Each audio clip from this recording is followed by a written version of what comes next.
হচ্ছে এক সময় জানা গেছে বিশাল ধরনের মরগ লাগে, এই গ্রাম ছেড়ে পালাতে শুরু, আমাকে পুজো কর, সেটা বন্ধ হয়ে যায়।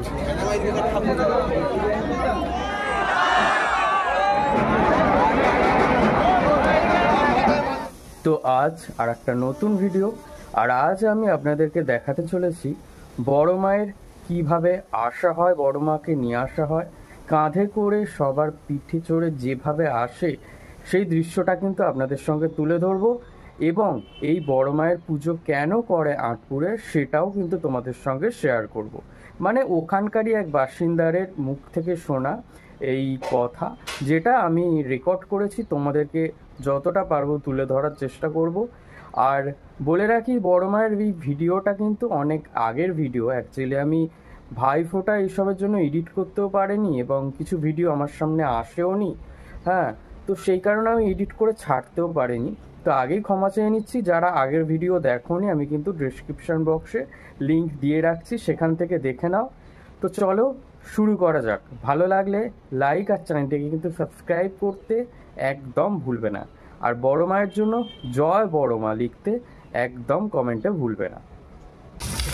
আচ্ছা, আমরা তো এখানের মধ্যে আর কি বড় কালী মায়ের পুজো দেখছি, তো এই বড় কালী মায়ের পুজোর ইতিহাসটা একটু যদি তুমি বলো, যে এটা কবে থেকে শুরু হয়েছিল, কত বছরের পুজো, বা কেনই বা করা হয় এই পুজোটা? এখানে সতী ভক্তমণ্ডলী আমরা যে বড় মায়ের পুজোয় সকলে আসি বা আনন্দ বা পুজো দিই, আচ্ছা, এর একটা আলাদা মাহাত্ম্য আছে। মাহাত্ম্য হচ্ছে আমাদের এই গ্রামে প্রায় 8টি পুজো হয় একই রাত্রে, ভূত চতুর্দশী কালী পুজো হয়। আচ্ছা, তার মধ্যে সবথেকে বড় কালী মা হচ্ছে বড় মা, যার এতে সকল পুজোগুলো হয়। এবং মায়ের উচ্চতা এখন প্রায় 15 ফুট মায়ের উচ্চতা, এবং মা উনি সকলের কাঁধে চড়ে কুমোর বাড়ি থেকে মায়ের বেদিতে অধিষ্ঠিত হন। পুজোর যে মাহাত্ম্য সেটা হচ্ছে এক সময় জানা গেছে 250 বছর আগে ভূত চতুর্দশীর বা তার কিছুদিন আগে থেকে হঠাৎ করে আঁটপুরেতে বিশাল ধরনের মরগ লাগে, যেখানে সব ব্যক্তিবর্গ সাধু সন্ন্যাসী সকলেই এই গ্রাম ছেড়ে পালাতে শুরু করে। সেই সময়তে এখানেতে মা ওই পাশেই বাড়ি কালীবিলাস মিত্রের যে বাবা ছিলেন, ওনাকে সম্নাদেশ করেন যে আমি এখানে আছি অধিষ্ঠিত হয়ে, আমাকে পুজো কর, তাহলে আঁটপুর গ্রামের বা আনাবাটি গ্রামের যা মরগ লেগেছে সেটা বন্ধ হয়ে যাবে বা সকলের ভালো হবে। সেই থেকেই ওই কালীবিলাস মিত্রের যে দাদু ওইখানেতে মায়ের বেদি প্রতিষ্ঠা করে পঞ্চমন্ডির আসনে মায়ের পুজো শুরু করে। তারপর থেকে এই পুজো 250 বছর চলে আসছে, এবং পুজোর যে এখন যে মায়ের যে ভক্তের যে সমাগম সেটা প্রায় লক্ষাধিকেরও বেশি এখানেতে। এবং নেটে সার্চ করলে বা অন্যান্য জায়গায় সার্চ করলে আপনি আঁটপুরের বড় মা সম্বন্ধে অনেক কিছু জানতে পারবেন। ছোট করে এই বক্তব্য আমি বললাম। আমি এই গ্রামের বাসিন্দা পিন্টু সেন। তো যাই হোক, আপনারা তো শুনলেনই যে কেন বড় মায়ের পুজো করা হয় এবং কত দিনের পুজো। প্রায় 250 বছর হয়ে গেছে কিন্তু এই বড় মায়ের পুজো। আর আমরা এসেছিলাম হচ্ছে বড় মায়ের কাছে, মানে তখন সাজ পড়ানো চলছে।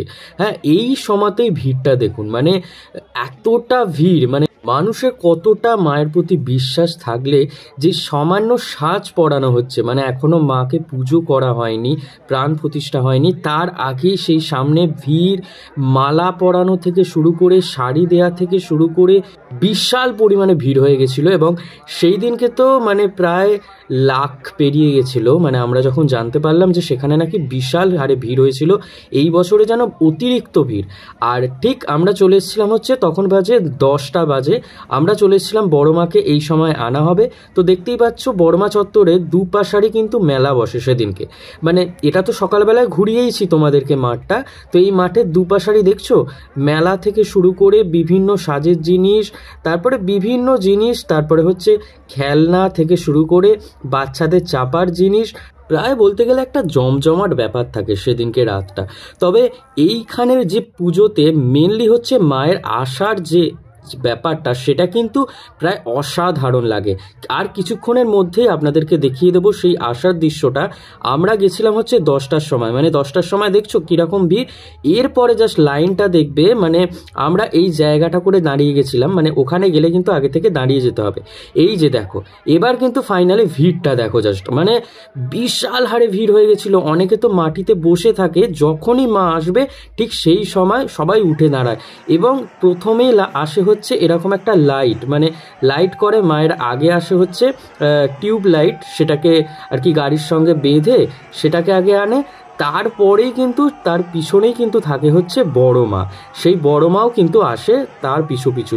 এবং অদ্ভুত ব্যাপার, মানে তোমরা যদি ওখানে দাঁড়িয়ে থাকো জাস্ট গায়ে কাঁটা দেবে। দেখো কীরকম একটা যেন মনে হচ্ছে নিজের প্রায় হেঁটে হেঁটে বা ছুটে ছুটে বা দৌড়ে যেভাবে আসাটা হয় না, ঠিক সেইভাবে আসবে। দেখো ঠিক এই দিকে মুখটা ঘুরবে, ঘুরে কিন্তু এই সামনে দিয়েই কিন্তু যাবে। তো চলো, আমি আর বেশি কিছু বলতে পারছি না, তোমাদের সঙ্গে এডিটটা করতে করতে আমিও একটু দেখে নিই।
আশা করি দেখতেই পেলে কিভাবে মা আসে, প্রায় গায়ে কাঁটা দিয়ে দিয়েছিল ওখানে দাঁড়াতেই। আর তারপরেই শুরু হয়ে যায় বাতাসা ছোড়া এবং সেখানকার স্থানীয় লোকেদের নাচ। মানে মা বসে যাওয়া মানে সেখানকার মানুষের আনন্দই আলাদা।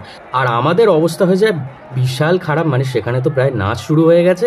আর পুরো ভিডিওটা তো আমি করতে পারিনি, কারণ পুজোর ভিডিও সারা রাত ধরে হবে, তো সেটা তো করা সম্ভব নয়। যতটা পেরেছি তুলে ধরেছি। ভালো লাগলে লাইক আর চ্যানেলটিকে কিন্তু সাবস্ক্রাইব করতে একদম ভুলবে না। দেখা হচ্ছে পরের আর একটা নতুন ভিডিওতে।